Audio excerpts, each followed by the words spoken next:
the role of the deep lithosphere in metallogeny. Thank you very much. Well, first of all, I'd really just like to thank the Geological Society and Yaman Katsir for their really generous invitation, and also to Shefi Amin and Verad, who really pushed us to come, I must say, and we're very glad we did. Far too brief a visit, and we really have to come back to your wonderful country. But today I want to take you on a journey that we've been on for over a decade now, probably 2 decades, and that is understanding the role of the deep earth in where we find the economic deposits at the surface that human civilization really depends on. This is an overview of how I'm going to present the talk, and so first of all we're going to go back to some square one, if you like, and talk about principles about the lithospheric mantle and that are important in understanding the evolution of the earth and the location of ore deposits at the surface. I then want to show how we can link crust and mantle events, some of the developments that have taken place over time, over the last decade or so, that have really fed the way that we can do these things. And then lastly, I want to look at the relevance of the deep earth to tracking ore forming processes, but I'm going to really focus down mostly on the relevance to diamonds because of the context in which we're speaking here. Now, the lithospheric mantle, if you stop to think about it, is the ultimate source of all the resources we have on the Earth's surface today. This isn't only all resources, it's the water, it's everything. That's where our civilization gets its sucker from. What we want to know is how did the fluids get to the surface, when they got to the surface, and where they came out of the surface. And to do that, we need to understand the big picture. We need to understand the architecture of the mantle. We need to understand its composition, the composition of fluids and how they flow through the mantle, and that leads us to understanding mantle evolution. And I always go back to this slide of what is the subcontinental lithospheric mantle, because often we don't really think about that when we're thinking about surface features, although their origin may depend on the lithospheric mantle. The lithospheric mantle is the non-convecting uppermost part of the mantle that may have formed in various ways, and that includes partial melting residues from the early Earth, cooling of upwelling asthenosphere at various times, and plume accretion to existing lithosphere.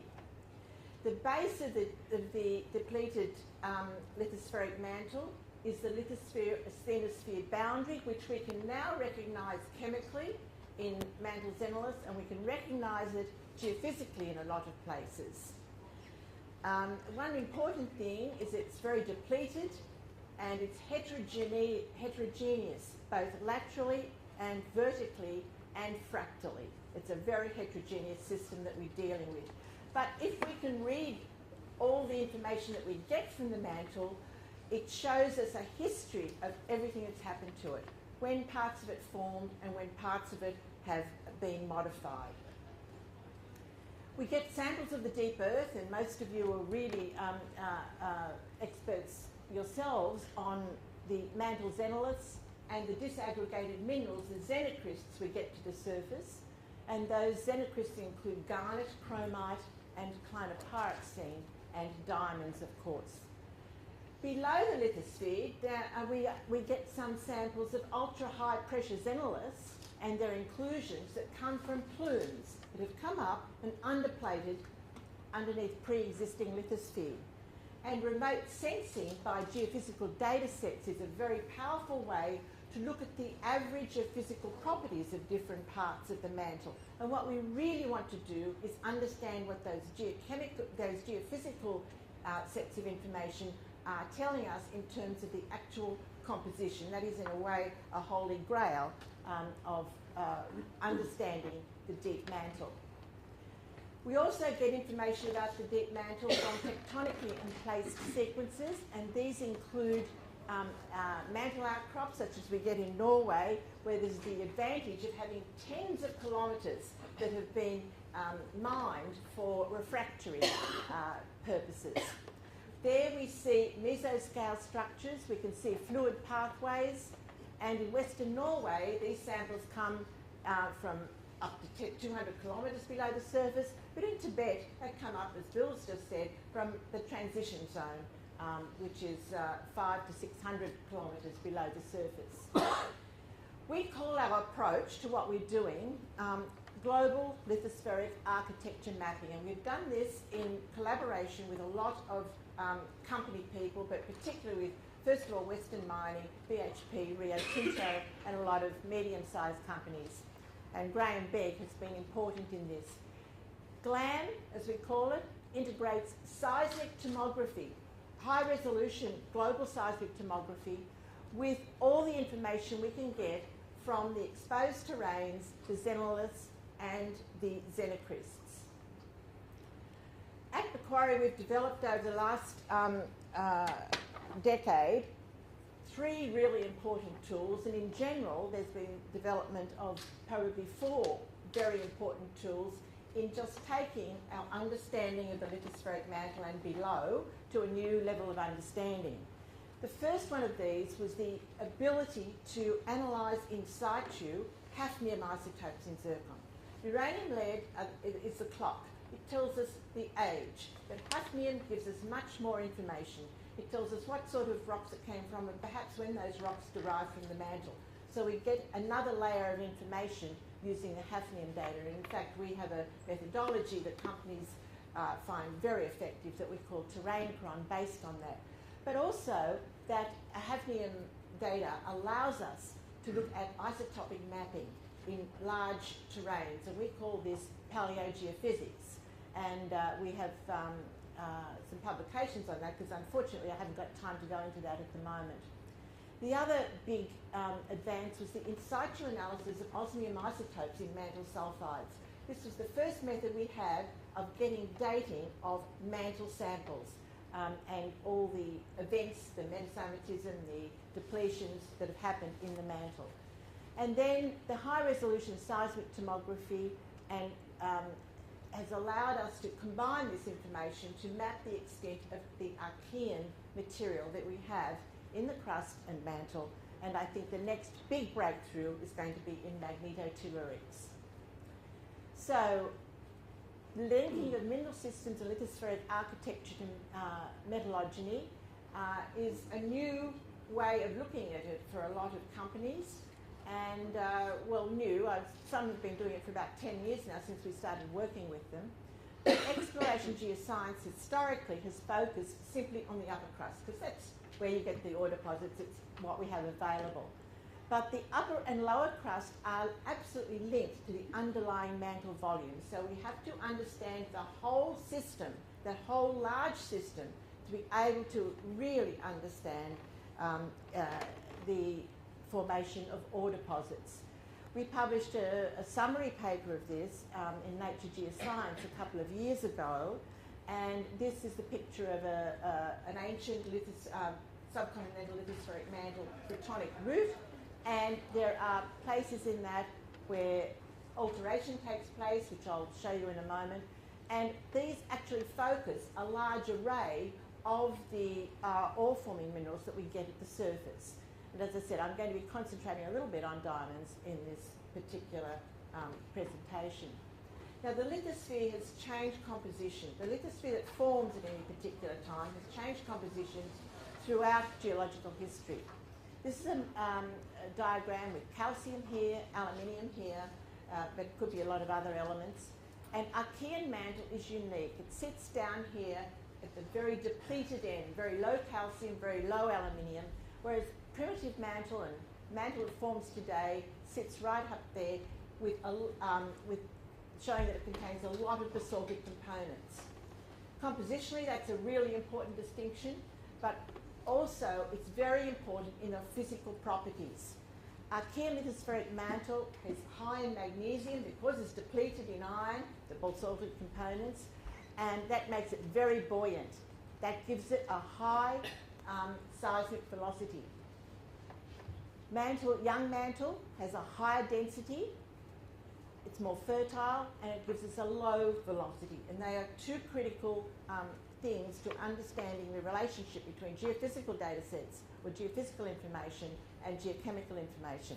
And just reinforcing that density, this is the density of Archean lithospheric mantle relative to young mantle today at conditions above about 200 kilometres. You can see that that mantle is more buoyant than anything that we have in the fertile Phanerozoic lithospheric column, including the asthenosphere. So that means we cannot delaminate Archean lithospheric mantle to get rid of it. We have to do something drastic to it, like rift it, pull it apart, mechanically disintegrate it, and during that process, it gets metasomatized by the hot material around it. This is showing a hypothetical rift, and you see the listric faulting there, and the buoyant material that is stranded in the middle, and physically the old Archean mantle is pulled apart and can be changed. And this change produces changes in the geophysical signature because of the changes in density, conductivity, and seismic velocity. We think that refertilization is something that's been very important since the Archean to many parts of the lithospheric mantle, and we can see this where we have basaltic material intruded into a very depleted peridotite in the Norwegian peridotites. This is eclogite because of the depth at which it was originally intruded, and the only fertile mantle we have is around it where it has metasomatized it. So we think this is an analogue for how we get geochemical domains that are metasomatized in Archean lithospheric mantle today. So now I'm going to go on and looking at some of the ways we can link crust and mantle structures to understand the evolution of that whole system. The iridium-osmium dating of the mantle sulfides is represented here, and in summary, we have a big peak in all of our samples, and it's a lot of samples at this stage. This is a big peak at about 2.9 to 3, and we interpret this, along with a whole lot of other information, as the formation of most Archean lithospheric mantle. Zircon here I've shown, and I've mentioned that the Hafnium gives us information about the source region and whether crust and mantle material was involved in it, as well as the ages and the type of magma. So we have here the means of dating mantle and crust, and often we can get those forming together. And using that technique of looking at those ways of dating crust and dating mantle, we have been able to identify many previously unknown regions of Archean that are overlain by very young strata. And just some of these regions I've listed here.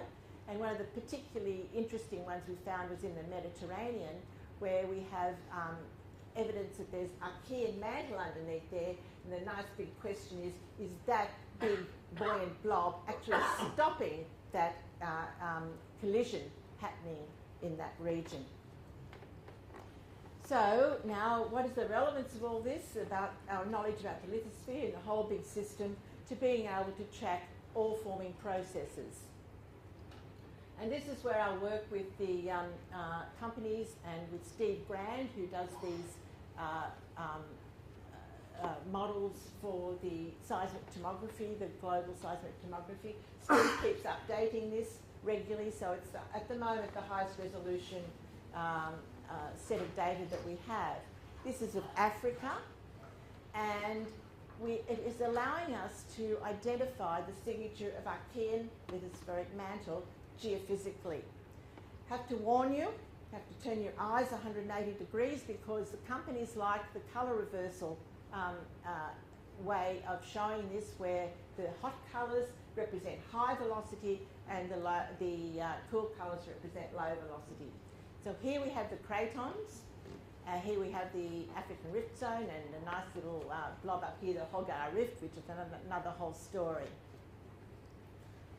Now, this is a section at 100 to 175 kilometres, which is how you take slices for tomography. So you can very clearly identify the cratonic regions there. You can see the straight edges. And so far I've actually been talking about the lateral distribution of Archean material, but when we go down to deeper slices of tomography, and we're down now to 325 to 400, and this is down to the top of the transition zone, you can see we can still see remnants, we can still see that those cratonic areas are actually faster than the surrounding material. So they are hanging in there right down to the transition zone in places.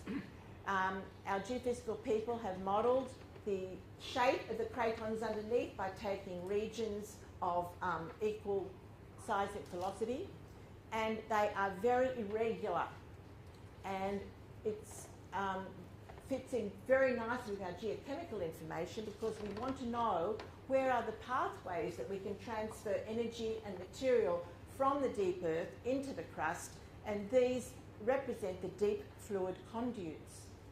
If I do a cartoon of these, we can see a lithospheric mantle here, and we can see weak zones and margins where fluids are penetrating, and that's equivalent to this irregular shape that we have from the seismic tomography.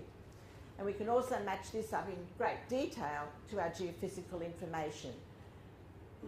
Even more interesting is that we can go out into oceanic regions, and here we have the South Atlantic. And you see, here are the outlines of Africa and South America, but the signature of high velocity doesn't stay within those boundaries. It goes right out into the Atlantic. So we have high velocity regions, even right near the mid-ocean ridge. And I come back to that model of the lithosphere faulting, when you have the breaking up of a craton, the presence of buoyant blobs here that are stranded in that process, and we have been able to confirm actually that some of that is very consistent with all the data that we have. And the place where we've been able to do that very nicely is in the Cape Verde Islands, where we have mantle xenoliths coming from the island of Sal, and we've been able to identify that, first of all, they are Archean in origin, and that the age sequence that we see in all of that mantle there, using our rhenium osmium work, is equivalent to the ones that are mapped on the surface in the North African craton.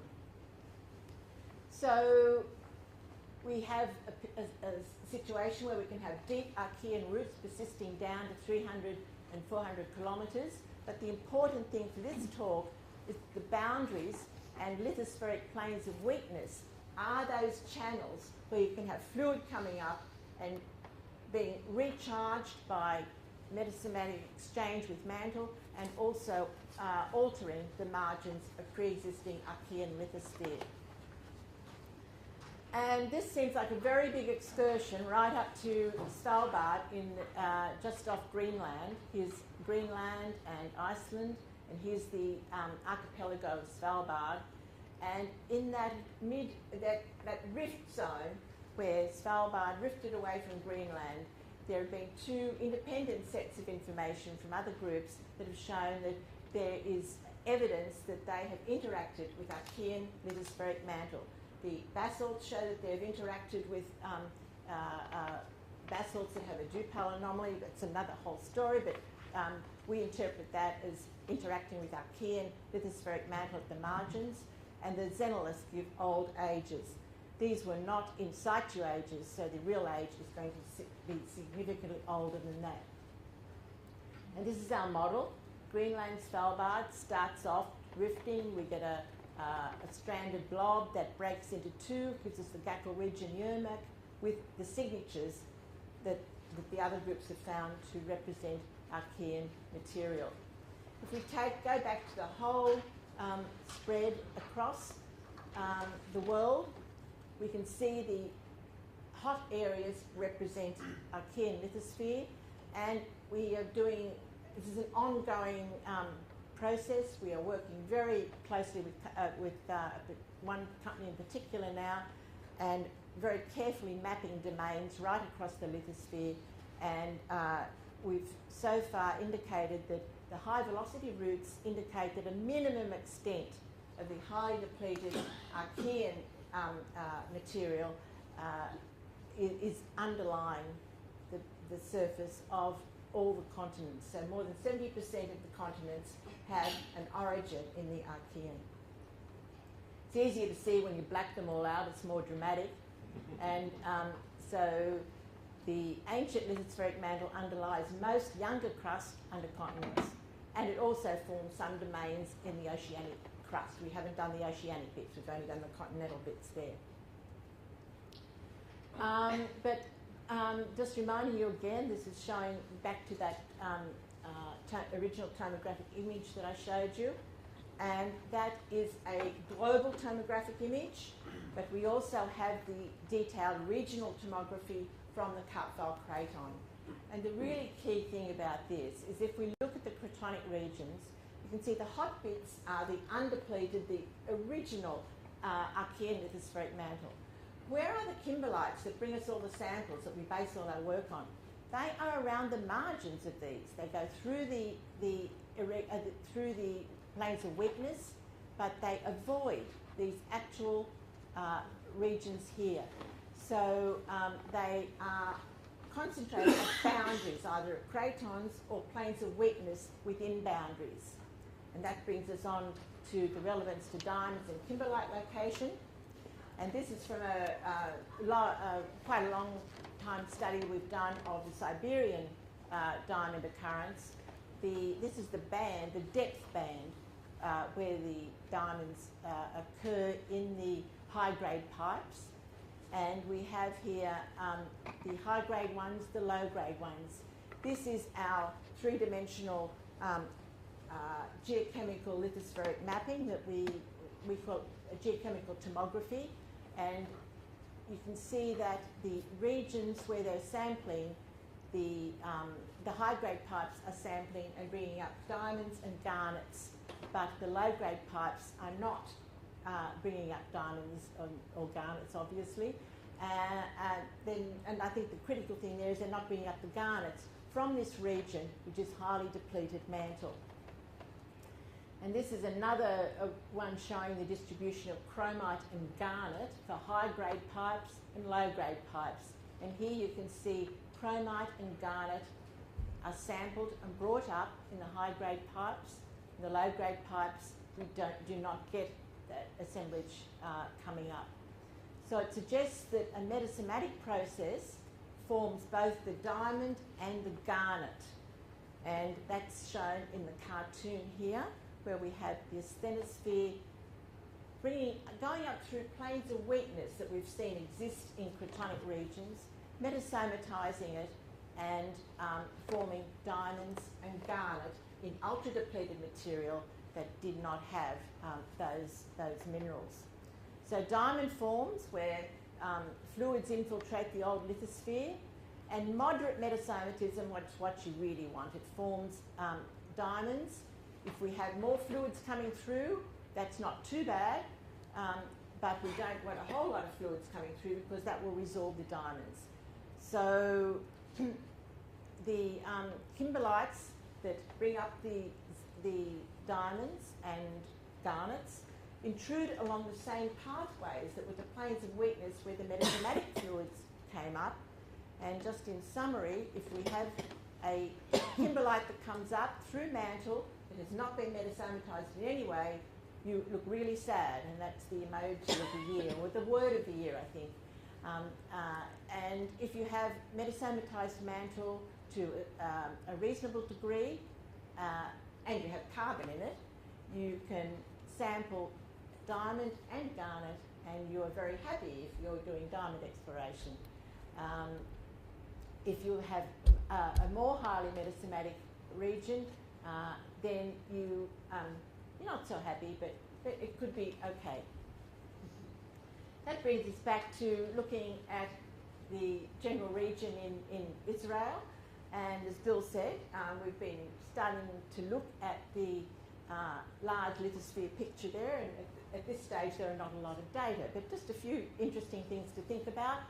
Obviously, you have a nice big rift zone there, and I'll draw your attention back to that cartoon about rifting and how lithospheric mantle, Archean lithospheric mantle behaves in that situation.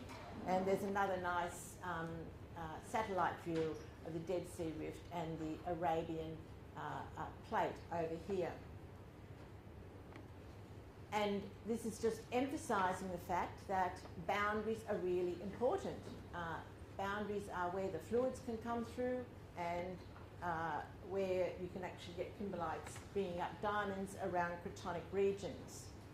I'll only just look at this particular geophysical set of data here, and these are very preliminary. I mean, it's just a suggestion at this stage that over here in the Arabian Peninsula, there is a region of high velocity material, but it does really need some quite detailed regional seismic tomography. We've gone over to looking at ambient noise as being the preferred model, and possibly magnetotellurics would be important too, but this is just the beginning to look at it in this big way. It's taken us a long time to look at Africa and get those details so they're all self-consistent. So it's tantalising and a nice challenge. So I'd just like to conclude by saying that the whole system of the lithosphere is the first order determinant for where a lot of ore deposits are located, and that includes diamonds. Metasomatism is something that refertilises old lithospheric mantle. In general, the Archean just hangs around as you saw. Most of the lower crust lithospheric mantle beneath the surface beneath the continents is Archean in origin. And discontinuities in the lithosphere are the critical things. They are critical for fluid pathways, to have that geochemical exchange, and to focus the location of things such as kimberlites. I'd like to end there, thanks. I just want to say this is our annual report from our research centre, the Quarter Crust Fluid Systems Research Centre, and that can be accessed easily online, and I have a couple of copies with me, and I'll be at the poster session later this afternoon. Thank you.